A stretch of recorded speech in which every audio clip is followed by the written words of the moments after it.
अति सम्मानित सभासदगण, हमारे वास्ते व्यक्तिगत रूप से बहुत आनंदरो विषय है कि आज इस तरीके की प्रतिष्ठारी सुननो ज्यादा बेहतर है तो पर मैंने बोलन रो अवसर शिक्षक के रूप में वो स्वभाव भी रहे बोलन रो आप अच्छो करो कि बता दियो 40 मिनट रो मैं 50 मिनट रे तो पीरियड की आदत है तो वो और लंबो काम हो जाए।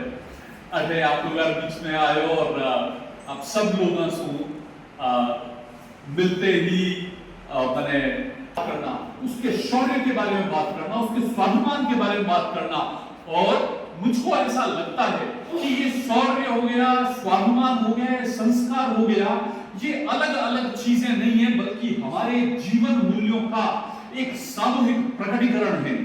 जब तक मनुष्य में गहन स्वाभिमान का भाव नहीं है तब तक शौर्य का प्रकटीकरण हो नहीं सकता, और शौर्य और स्वाभिमान संस्कारों की गहरी नींव के बिना उनका कहीं बहुत गहरा आपके भीतर बीजारोपण नहीं हो सका है तो वो बाहर नहीं आ सकता। ये हमारे जीवन मूल्य हैं जो सब जगह जाते हैं।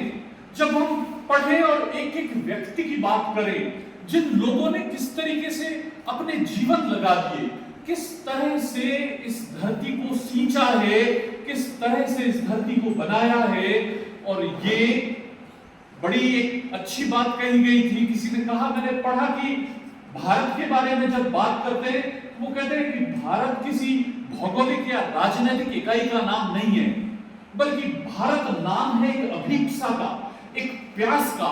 उस प्यास से जो जहां भी, जैसे भी, कहीं भी, कोई भी पीड़ित है, प्यासा है, जिसके मन में कोई भाव जाग रहा है, वो भारतीय है।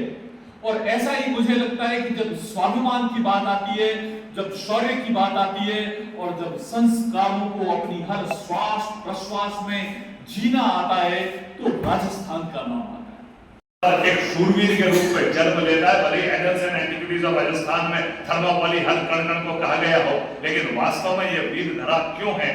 केवल हम ये नहीं कह सकते कि हम लड़ना नहीं जानते, मरना जानते हैं। ऐसे भी मैंने एनेक्डोट्स बहुत सुने हैं, लेकिन मैं आपको यहां पर ये कहूं कि राष्ट्रभक्ति, राष्ट्र प्रथम का भाव, मातृभूमि के लिए सर्वस्व देने का भाव, स्वहित का त्याग और सम्मानजनक तरीके से शांति के पोषक शासक हमारे यहां पर रहे हैं, जिसका हमें गौरव होना चाहिए। और इनके साथ कीर्तियस्य कीर्तिमान व्यक्ति जीता है, यश के साथ जीता है। उदाहरण के साथ स्पष्ट कर देता हूं, अभी जस्ट महाराणा प्रताप का उल्लेख आया। हम रिसर्च करना चाहिए कि what Pratap has contributed for us, उसका ऐसा क्या योगदान है। ठीक है, हल्दीघाटी बैटल हुआ, लड़ाई हुई, मार दिया, जैसे मान सिंह की सेना थी, रक्त तलाई भर गई, ये हिस्टोरिक फैक्ट्स है। लेकिन मुझे दूसरी बात कहनी है, दूसरी बात यह है, उदय सिंह महाराजा का अंतिम संस्कार चल रहा है, फ्यूनरल वाज गोइंग ऑन। उनकी मां थी, धाय मां, जो सेकंड की मदर है बड़ी, वो है धीरबाई, और जगमाल उनका भाई, वो स्टे कर रहे हैं महल में, क्योंकि जो बड़ा पुत्र होता है, जो राजा का अधिकारी होता है, वो फ्यूनरल अटेंड नहीं करता। ये वहां के सिस्टम्स हैं। पर प्रताप छोटे हैं, अटेंड किया। पूरे विश्व में केवल एक ही ऐसा अनुकरणीय उदाहरण है जहां पर राजशाही के अंदर डेमोक्रेसी की स्थापना की गई, वो महाराणा प्रताप द्वारा हुई। और वहां पर कृष्णदास टूडामल ने स्टेटमेंट दिया कि महाराणा प्रताप हमारे शासक हैं, यही हमारे महाराणा हैं, यही एक लिंग के दीवान हैं, और हम जनता इनके साथ है।